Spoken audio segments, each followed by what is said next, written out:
everybody, and welcome back to another Adobe Live here on Behance. And today we are talking the best of Macs with Weronika. Rafa. Welcome, Weronika. Hi, great to be here again. It's so good to see you again, and it's so good to see everybody in the chat too. We've got all of our usual community back to chat today and see some of the great things that we'll be sharing about Macs. It's so good to be here, and I would say get all of your questions in today. We're really going to hear from Weronika about what are the main takeaways from Macs that Weronika has used and how will she be using these professionally as well, and some really great tips. So I'm really looking forward to everyone hearing the stream that we have planned for you today. As said, if you've got any questions, we're chatting in Behance, so get them in behance.net/live and let us know, any of the questions that you have. And for anybody that doesn't know Weronika, give us an intro, Weronika. Like, what is it you do? And yeah. Yes. So I actually have a short intro with some examples of my work. So let me just put this on. So hi everyone. My name is Weronika, and I'm a graphic and branding designer. I've been working in this profession for over 8 years right now. And my work, I would say, there is always a typographic component to it. There is always experimenting with the form, experimenting with layouts, with colors. I started with black and white designs, but I'm warming up to colors right now. And my background is in typographics/editorial design. I've been working for a cultural sector for education. I've been a lead designer at London College of Communication in London. But after that, I moved into more digital world, into more digital applications. So I was designing for example, apps, websites, and so on. And right now, since 2019, I'm a self-employed graphic designer, mainly based in London, although right now, because of the pandemic, I'm sort of all around. So I'm using my skills to develop brands for all over the world, but mainly working for UK agencies and London brands. And the reason I'm saying that, the reason I'm stressing it's London, is because I feel when watching some of Adobe Max videos, I feel my aesthetics and maybe my approach to design has been influenced by British way of looking a lot. So certain ideas and certain themes I tend to gravitate towards are very, I wouldn't like to say very British, but very popular for a London design audience. So in a nutshell, this is me. Fabulous. And your work's so good. I mean, we've got you on Instagram. I think that Tim might share the links to your Instagram in the chat today. That there's some great work in there, and it's great that you have been influenced by our British sense over here, because the work that you do is great. And talking about Macs, of course, this is a live session today talking about the best of Macs. And there was 56 hours of live content, and we all absorbed as much of it as we could. What was your experience of Macs this year? Because it was the first time we were virtual. Yeah. Oh my God. So again, I want to say, we briefly talked before, but I want to say to everyone who's watching, full disclosure, when Macs was happening, I had a very crazy week of working, doing overtime, was just mad. So I actually haven't watched Max live.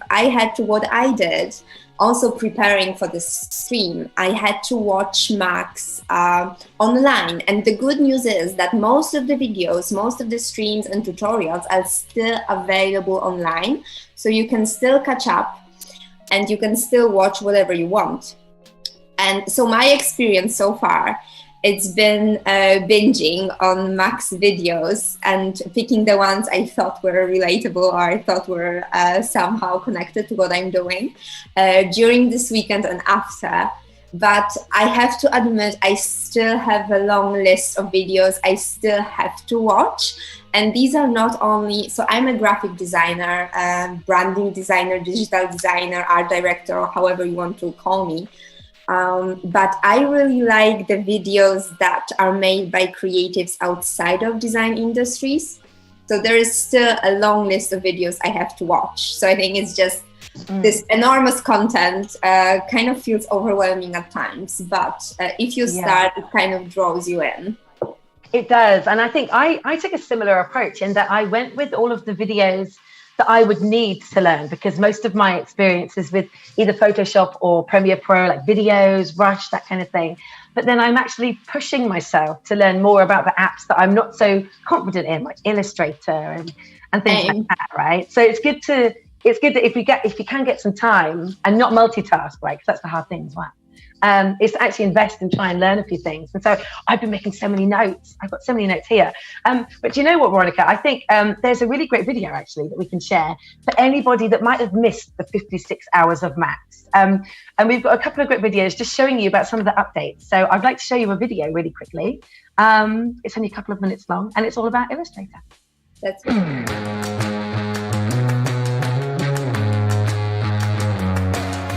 Adobe Illustrator changed forever the way artists, designers, typographers, and even billboard makers did their work. As digital art has transcended the desktop and become more mobile and collaborative, so must the products we use to create. So we're transforming our flagship applications, extending them to new platforms, and making it easier to create and share.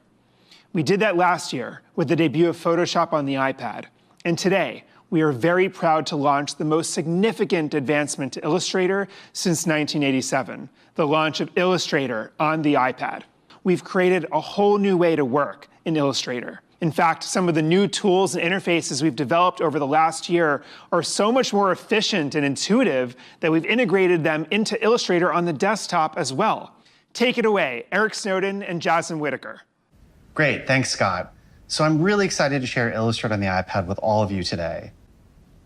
Now, Illustrator on the iPad is not just for professionals. We've really rethought it from the ground up using the iPad Pro and the Apple Pencil. One of my favorite features is the pencil here in Illustrator. Now, the pencil allows me to draw on the screen using sort of imprecise gestures to make really beautiful lines. So if I draw on my screen, you'll notice it's creating a beautiful vector here with just a handful of points. I can lift up my pencil, I can put it back down and continue drawing, but it allows me to get started in a really natural way and create vectors really quickly. Now, under the hood, if I decide I don't like part of this, I can double tap, go into direct selection mode, and I have access to all of the underlying handles. So I have a ton of control here, just like I would on the desktop. I can place this exactly in the right place in my layer stack, change the background, and it looks pretty good to me. And this is just one example of how we've made it easier to get started in Illustrator on the iPad. Next, I want to talk about precision vector work, because at its heart, Illustrator is a precision tool. Now, I'm working on this logo. You'll notice there are a couple of problems here. If I zoom in on this curve, you'll notice there's a little bit of a hitch in it. It's not fully smooth. And at the end of the M, it's really truncated and flat. I just don't like the way that looks. So if I double tap and select these points, my most common actions show up right here under my drawing. I can turn those into curves. If I want to edit these points, I can actually tap on the handles and delete them, which is a really nice new feature. I've got snapping of handles, so I can snap to exact degrees. I can even multi-select handles and manipulate them at the same time. Just a ton of precision controls here on the iPad. Now, for this curve that isn't quite smooth, I can select the point and use our new Smart Delete function that will delete that point without transforming the curve. It looks really beautiful. I can also move this point along a curve using my touch modifier. So exact positioning of points without distorting my curves. And finally, if I select all of the points, if I go into simplify path, it'll just remove any extraneous points that I don't need. And these are just some of the precision features we have here in Illustrator on the iPad. The last thing I want to talk about is combining multiple shapes together, which is something I do all the time in Illustrator.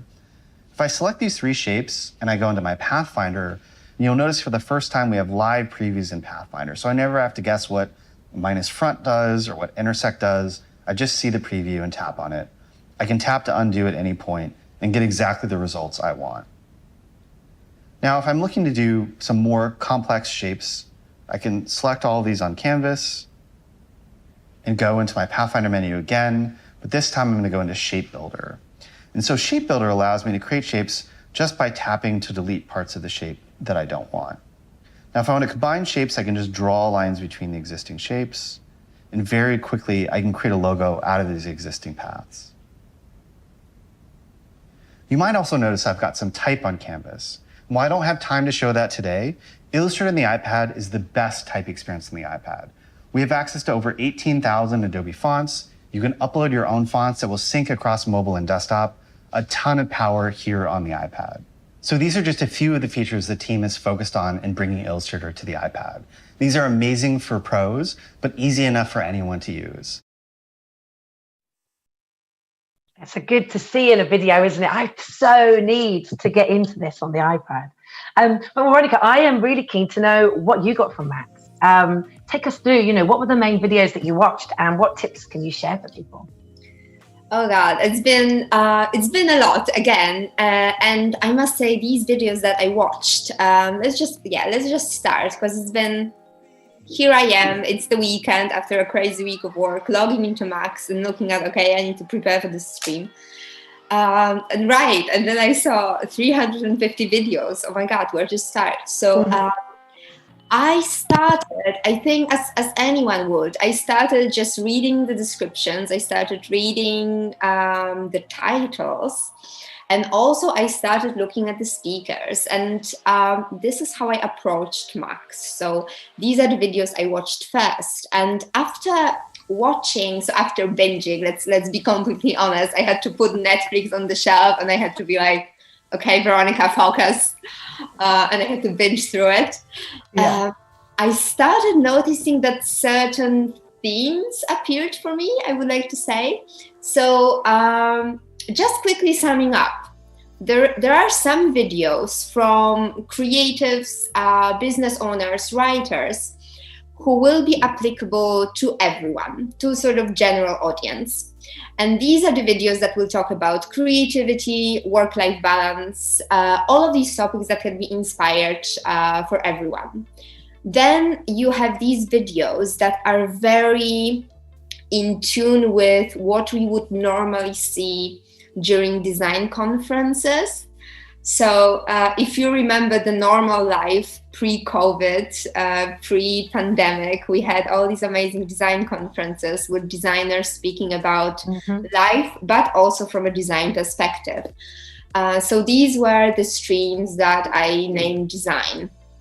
And then also because Adobe released so many new features for all of its software, you have a lot of tutorials and a lot of technical videos. So out of all the videos I watched, and here are some I could recommend. So here are the titles that are still available online.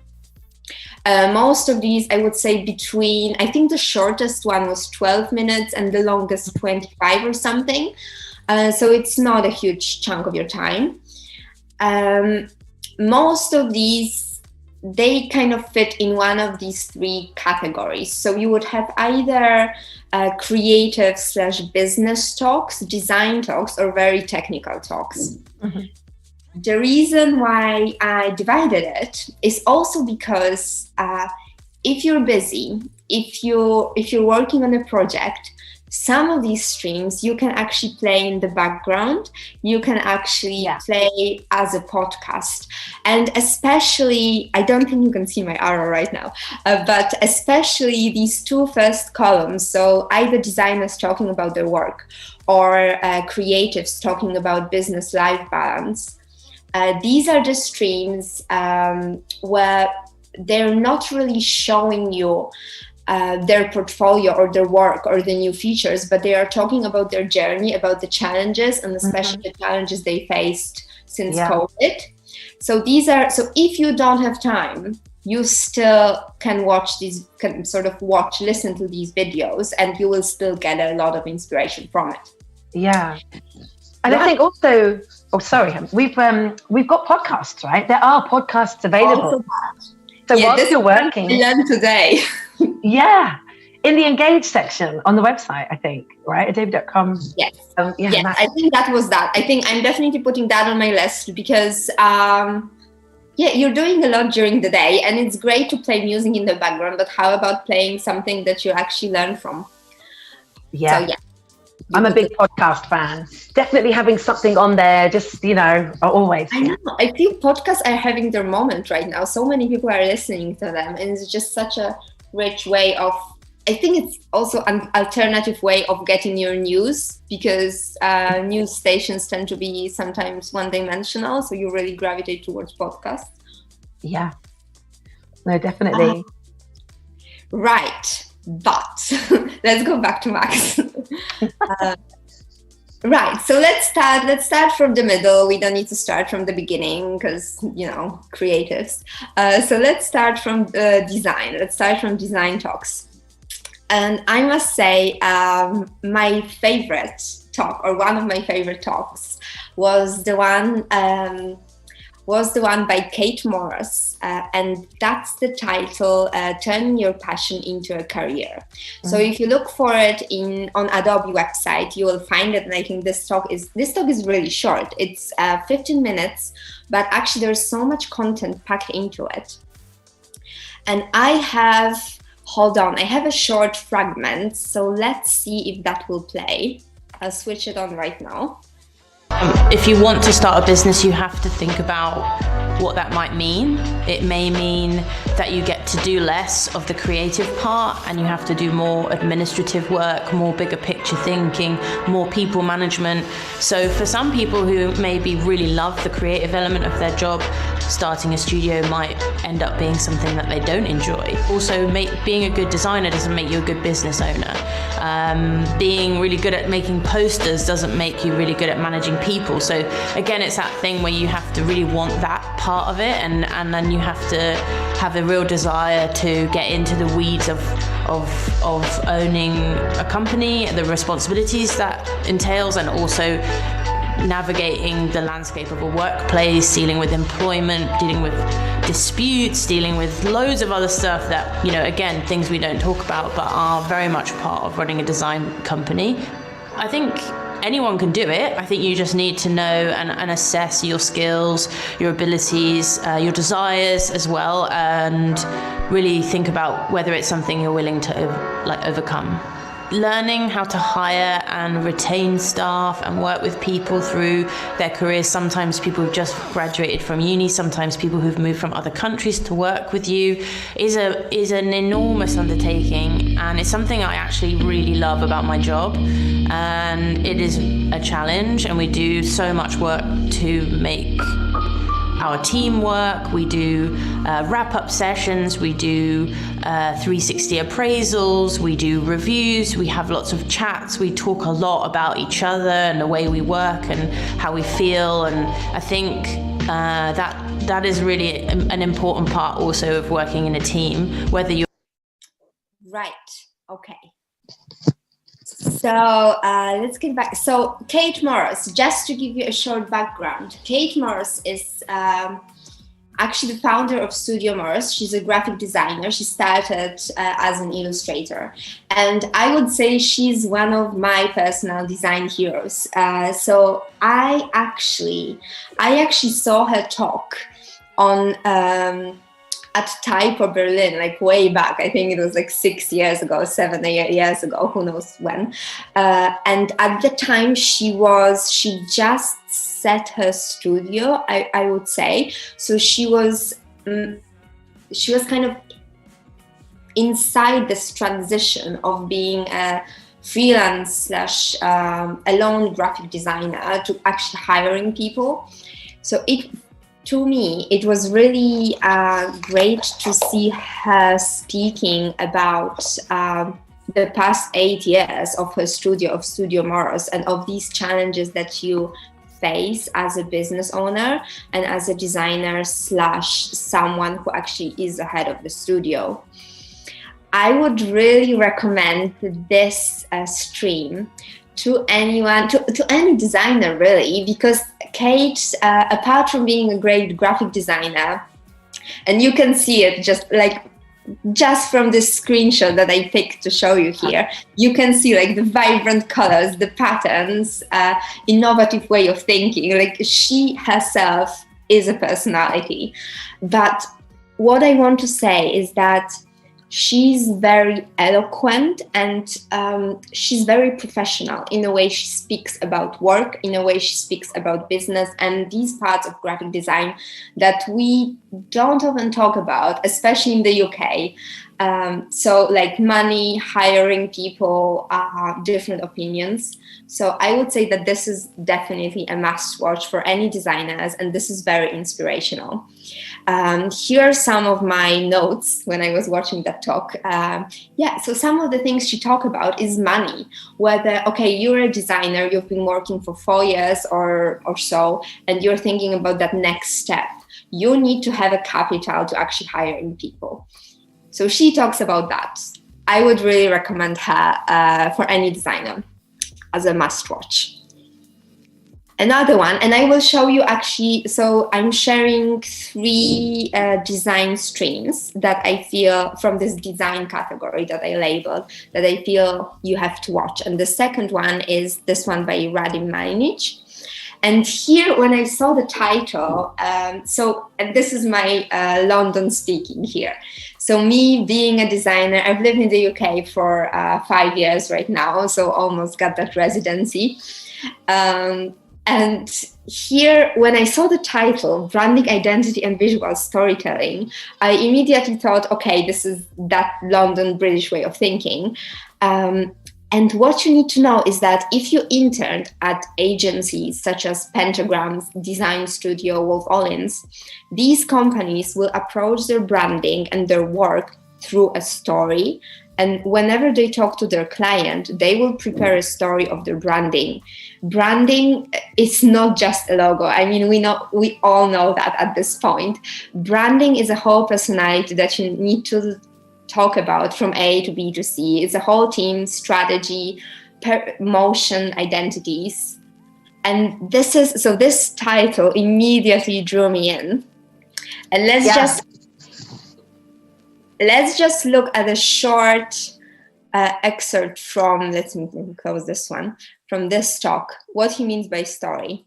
Storyteller, it can feel quite daunting. I mean, I can say that I've been reading articles like these, well, not necessarily like these, but in the past 15 years ago, when I properly started, that I could barely string a sentence together about my work. I've never really spoke about my work enough to be confident about what I was making, let alone to find myself as a storyteller. So, when you read a headline that says, the great designer unless you're a great storyteller, it feels daunting, it's just like, oof, right, okay, like how do we fix this? And it is about taking time to grow, taking time to understand, and allowing yourself to actually discover stories rather than giving yourself the title of a storyteller. So this is why we've devised throughout the work that we do kind of a 10-point list of ingredients of a great story. It's how we do stuff. It might be different to other people, how they create their visual assets, or how they create their sort of animations. This is the way we do it, because when we get approached by a new product or service or established brand who's looking to sort of change the narrative slightly, it's easy to see like how a wrong turn can easily take any of these entities into a sort of world of cliches. And we try to create personalized visuals. We try to create personalized and targeted and the most tailor-fit stuff that it kind of tells the right story, because you don't have to go too far to find a cliche image, and hey presto, you're done. So our 10 ingredients is right. So I will leave it here because this is such a cliffhanger. Radim's talk, that stream, is really useful for anyone who's interested in working for maybe bigger companies or working on larger campaigns and working on with these bigger clients. I would also say that this could be useful whenever you're preparing your portfolio, because what he tries to talk about, and it's not easy. I mean, I know from the stream we did together some time ago, it's not easy talking about the story because it isn't as easy to explain as, let's say, new features. but he manages to give you some tips or steer you in the right direction of kind of leading the story and not letting the story lead you. So I would say this is definitely a must watch for any designer out there who's interested in working for, you know, the likes of, again, Wolf Olin's Design Studio Pentagram. If you're admiring these agencies, this is the way they're preparing their presentations. Yeah, and I would say also, you know, it goes further than creatives. I think that any storytelling tips that any of us can get to articulate what we do or what we can offer, or, you know, anything like that, it's such a good skill to have. And I know that it drew in crowds of people from all over that weren't just creatives, but were also in professional kind of a, you know, like a sales setting, or you know, and so many benefits, right, to being a good storyteller. I watched this as well, and I thought the same, thinking, okay, there's so many good tips here. So yeah, and I know that Tim's put the link in the chat for everybody. Oh, so, amazing, great. I think especially because he manages to actually label them, and like my designer's brain, which is all about order. I just respond to that when I see a to-do list, when I see everything labeled. I'm like, yes, I can follow that. Great. So this is that OCD, you know, that creatives have, obviously. But I think that this is a very valuable talk, very inspirational talk. But it's also very difficult to make that jump from, especially, let's say, if you're a midway designer. So if you're doing it for 3 to 4 years, if you have some experience, it's really difficult to make that jump from making beautiful things to actually still having these beautiful things, but adding a story and talking about your work and your purpose and your approach. But people really want to hear that. They want to hear what's the meaning of your work. You know, beautiful things are not enough. You actually need to have a content. You need to have a story. And I think this is a good video that can help you address that. Definitely. Okay, and here are my notes. I actually won't click present mode. Let's just watch it like that for now. Here are my notes from Radim's chat. He also, by the way, to actually show the proof of storytelling, he actually shows some of his work. So you can see, for example, his work on Budapest Film Festival. I won't show it. Radim's actually in the chat today saying thank you for selecting his talk as your feature. If anyone has questions for Radim, ask. I know that Stuart and John are wondering what the 99% plus one is. And I think for that, you've probably got to watch. I know that Tim put the link to this in the chat. So watch, you know, great to have you on though. Great video, by the way, great talk. I would also like to add that one thing, if you have questions, obviously let's chat, but then also, since I'm in the same boat, so I'm still watching, I'm still going through all the streams.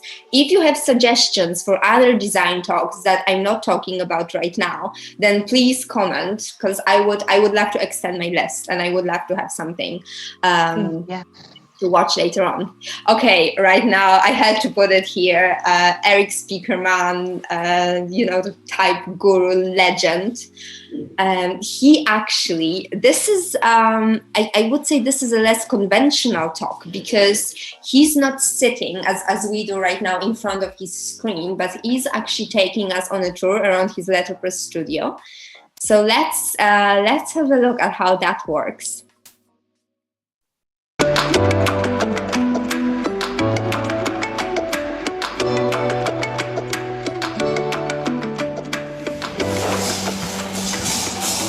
The type I just set needs to be printed, otherwise I won't know what it looks like. So I have a little very primitive proofing press here. I put ink on it.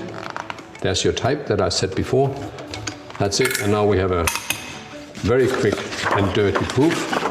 Put the paper on there, put it over, but it works. And bingo. So as you can see, this is metal. It's fairly nicely spaced. I like it anyway. It's a little smudgy because it's a hand proof. But if you look at the KE, now if that was digital type, the E would be current, it would be closer to the K because there's this big white space here. I've marked it as take out, but I can't take out unless I take a hacksaw and destroy my type. So this is the downside of metal type. It is metal. It's rigid. Kerning is difficult. I can track, I can space, I could add, but I can't kern, I can't take away.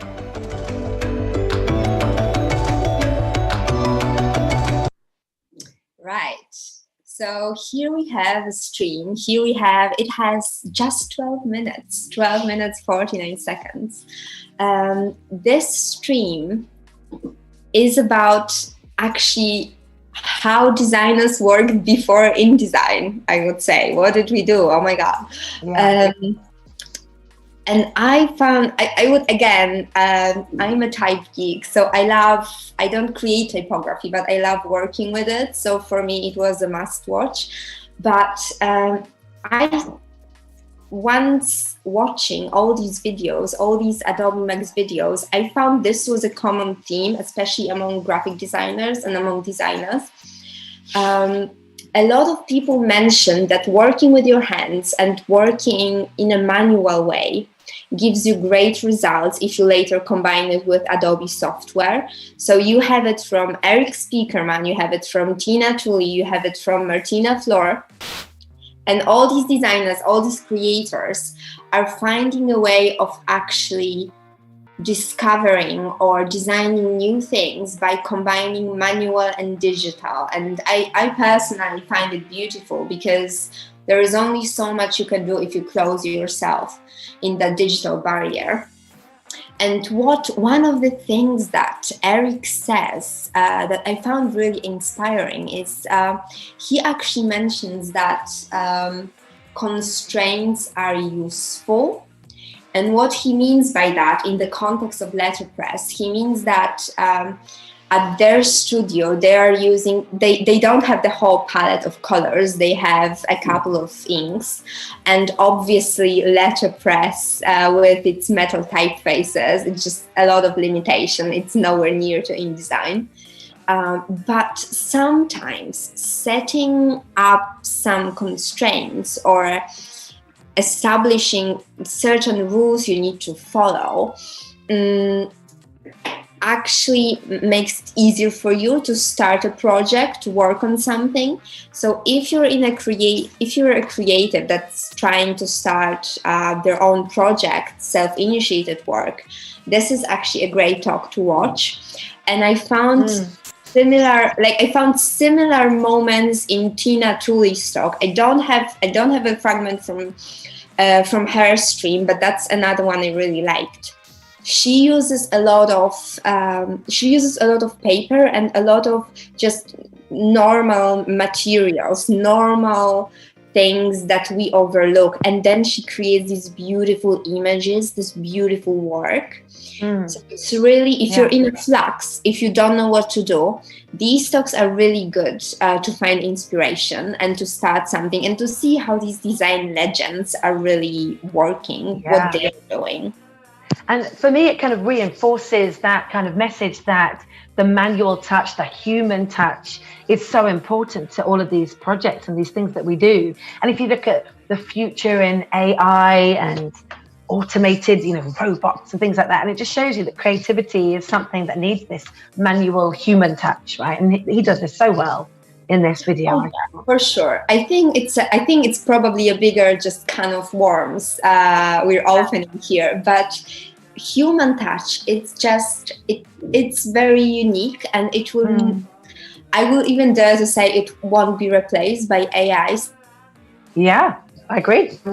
The way we respond to advertising, the way we respond to visual messages is because of emotions, is because we are hardwired as humans to elicit some responses.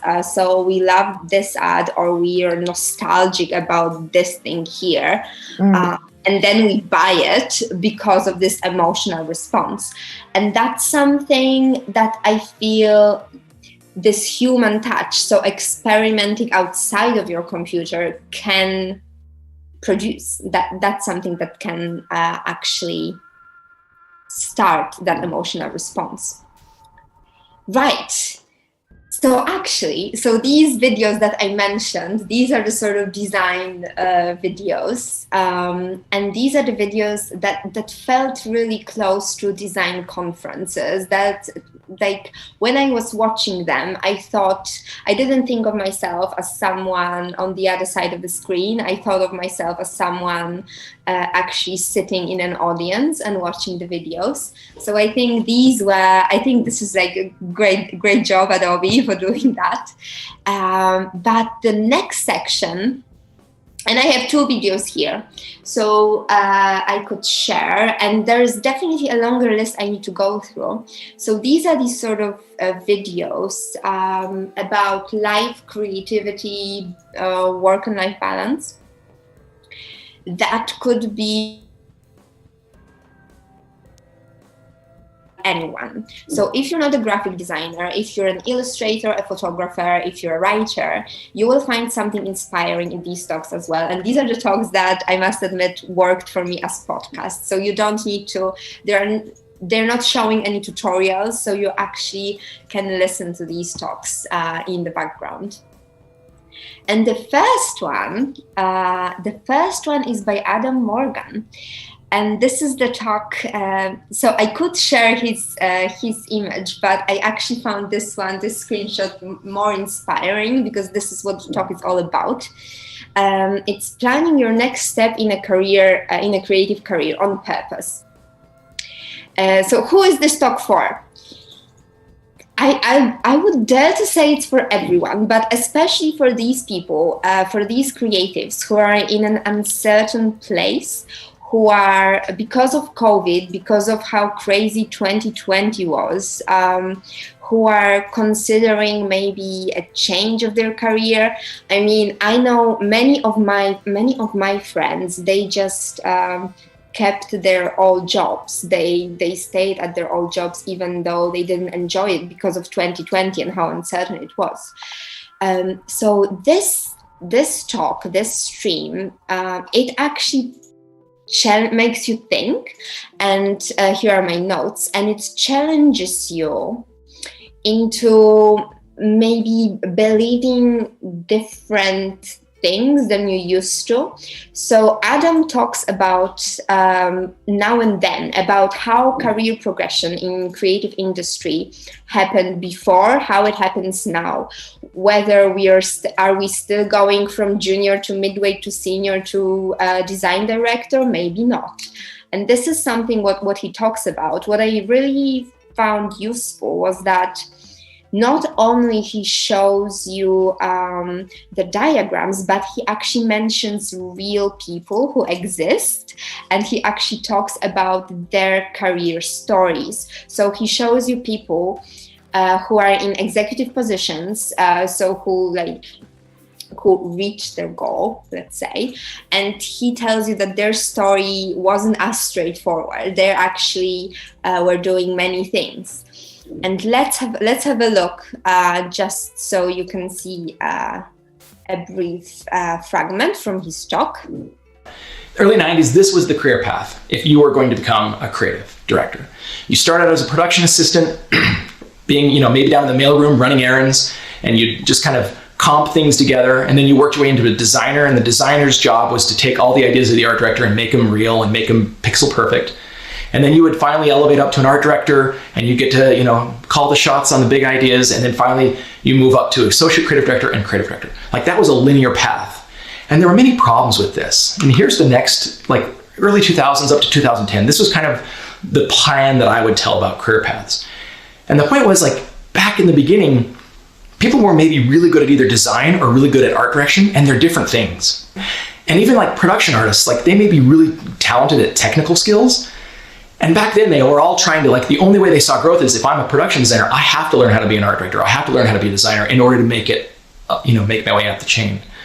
And part of my point with this model was, you don't have to be. There are awesome paths that can go all the way to the top. You can start out as a junior production assistant and move your way up into a senior production designer and get paid well and do awesome, and not have to become an art director if that's not your skill set, if it's just not in your DNA. You could be a writer and I'll go all the way up. You could be, a front-end developer. Like, it didn't matter. The point was you could start as a junior and move your way to senior, and then anyone can become a creative director. Creative directors can come from a writer, can come from a production designer or an editor. It didn't matter.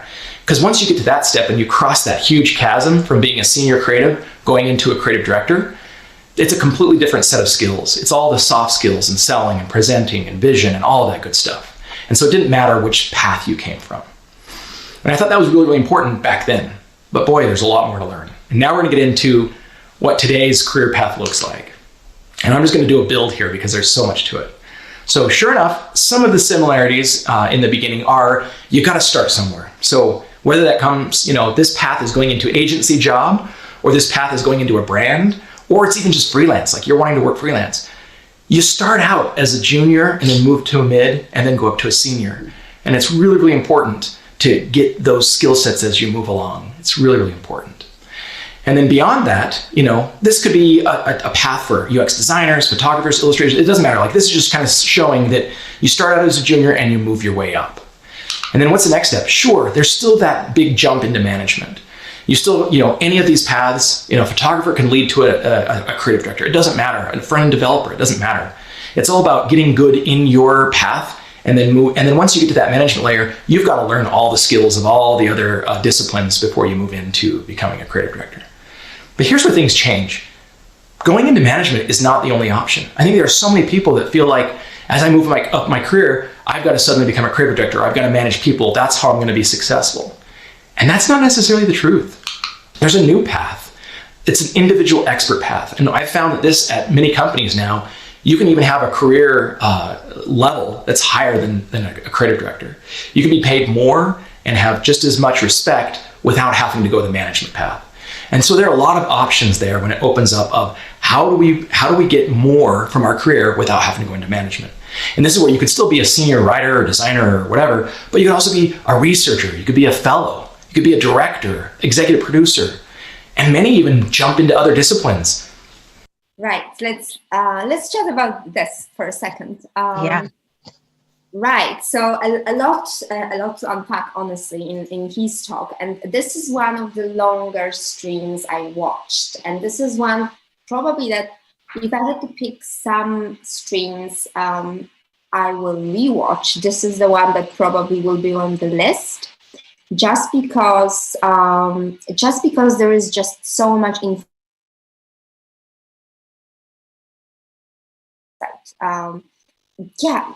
Oh my God, we're not, it's just not as straightforward. So right now we are in a particularly messy and kind of like the times that suck. It's obviously the economy isn't as great as it used to be. That's an understatement.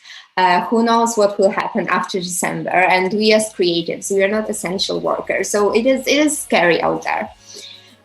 This talk, I would say, this is the talk that just kind of lets you step back, reflect on your career, reflect on your career story, and actually ask yourself, what is it that you want? So forget about COVID for a second and actually think about your pathway. What is it that you want to do? And again, it's not just talking. So he actually gives some great tips. He suggests books that you could do, you could use for further reading. And what I found most inspiring is that he actually brings examples of, again, real people who followed unconventional career paths.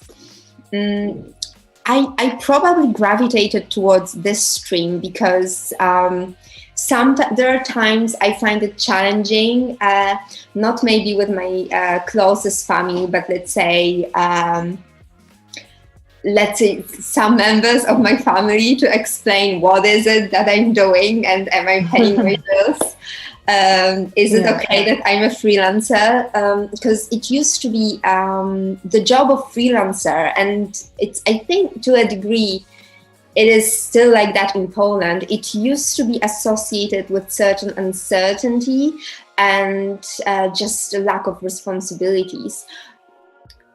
In his talk, he actually proves that that's not often the case that you can be a freelancer, or you can even do a linear step. You don't always need to go up. Your career can go sideways, but that can be better for getting yourself to the place where you want to be. So I feel this is a really inspiring talk, especially if you're working on your portfolio. I mean, don't we all?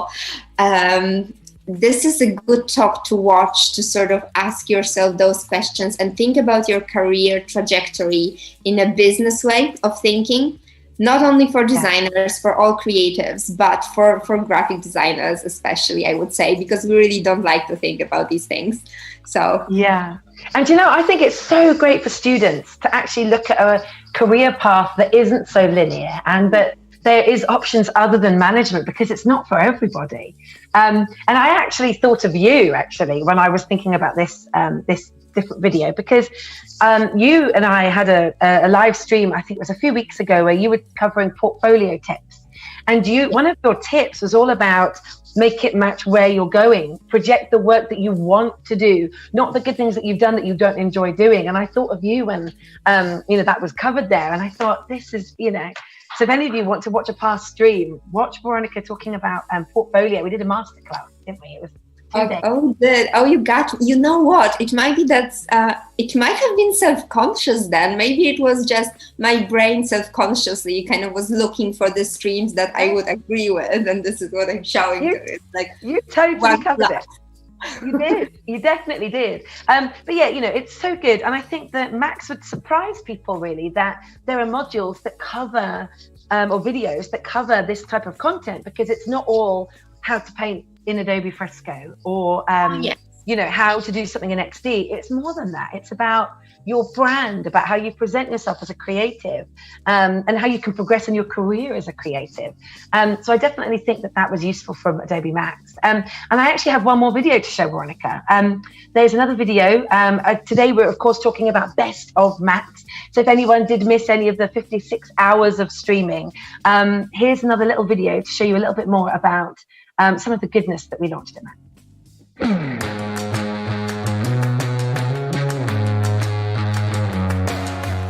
So let's keep this iPad party going. I'm gonna show you Grid Repeat. Now, Grid Repeat turns any basic shape into a grid pattern. I love using this because before, this process could be a lot of duplicating and spacing. It could get pretty tedious. But now all we have to do is use Grid Repeat. So you can see I have this grid, it's perfect, it's ready to go. And that's not it. I can literally go in and get this exactly where I want it, did that in a second, and now I can focus on making this my own.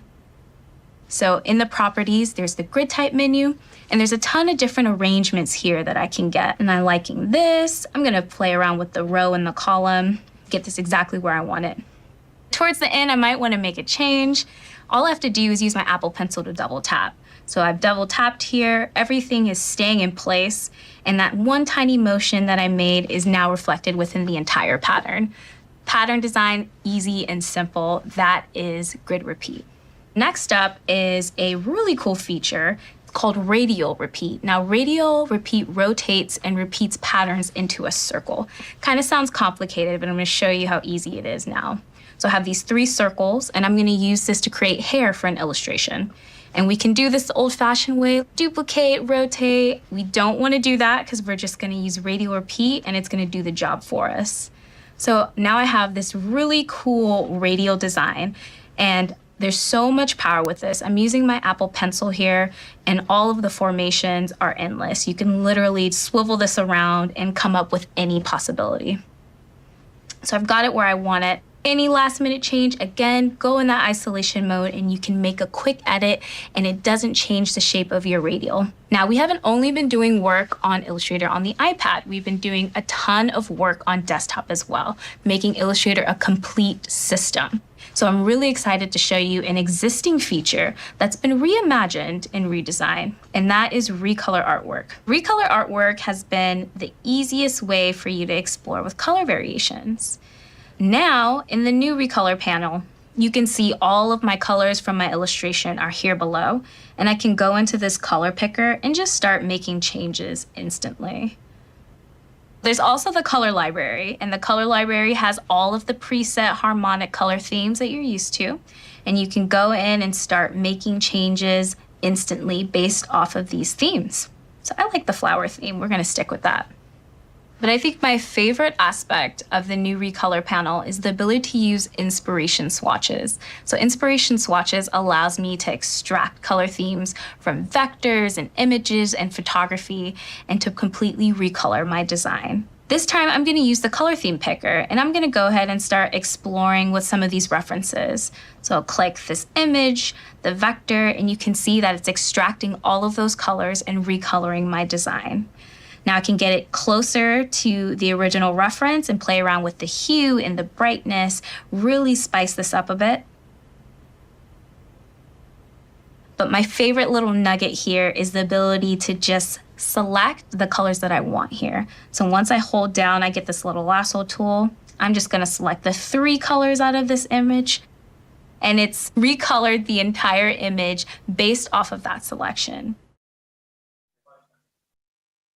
It's so good to see so many videos that we shared through Adobe Max that covered so many different levels of learning, right? All the way from beginner, all the way up to advanced, and people thinking about their careers. I think Oliver made a comment in the chat to say that Ollie found it surprising how many Max beginner sessions there were for the apps. And you assumed, yeah, that it would be people that already knew what they were doing. Yet, I mean, there was 56 hours, right, of content. There was so much that we covered, all the way from beginner to, you know, to people, to our experts. And Weronika, we have about 10 minutes left. And you've already shared some great tips and, you know, what you've taken from some videos. What else have you got to share with us?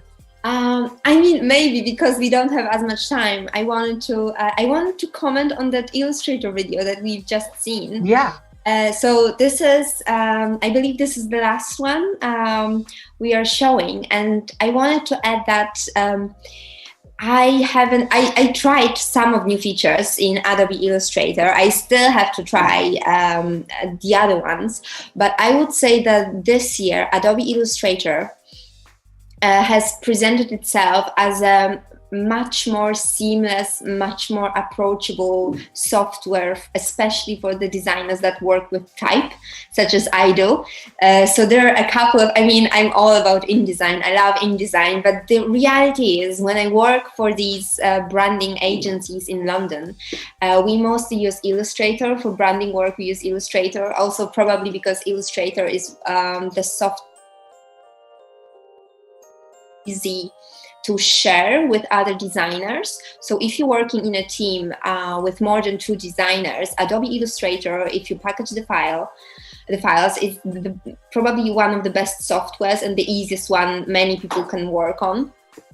But this year, there are some exciting features when it comes to type and type alignment specifically. So after the stream, go check it out, because I'm sure that this will make it will just make our work faster. It will save us time. We will have more time for creating than actually what I previously used to do. I was outlining text to align it, but right now you can align it better.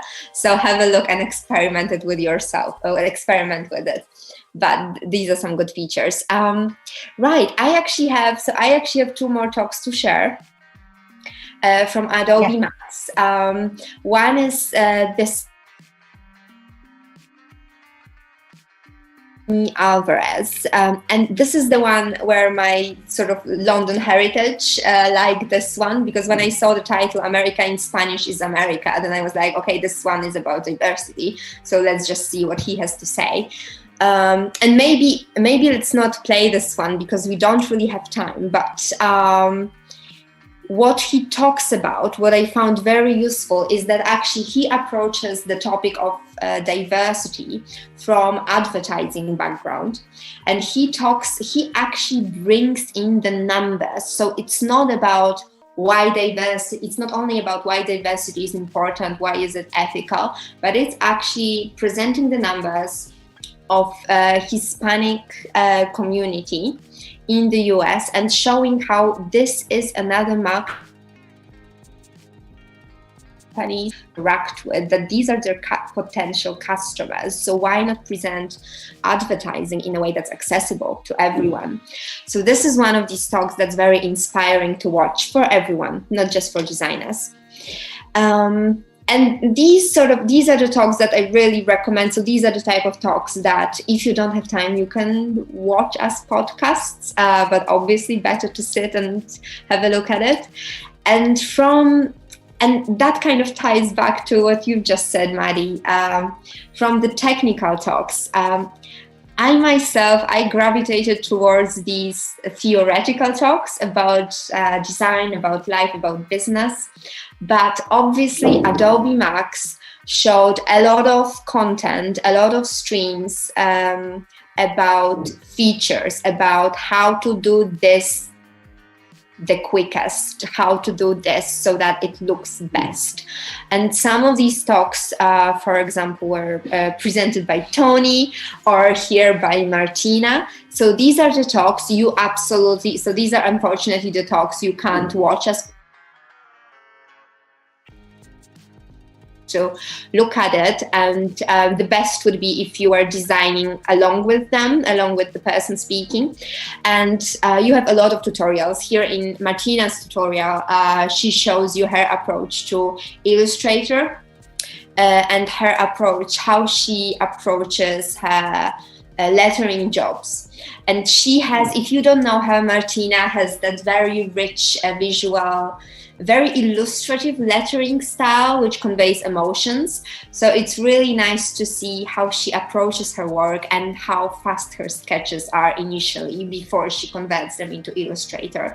So that's something for those designers who want to, maybe that would be good to watch when you're preparing a Christmas card or when you're working on a New Year's card. That could be really helpful. Right, so what now? So these are some of the talks that I watched, but obviously I still have a stream of talks that I need to get through. So if you have any suggestions of design or non-design related talks, I would love to hear them.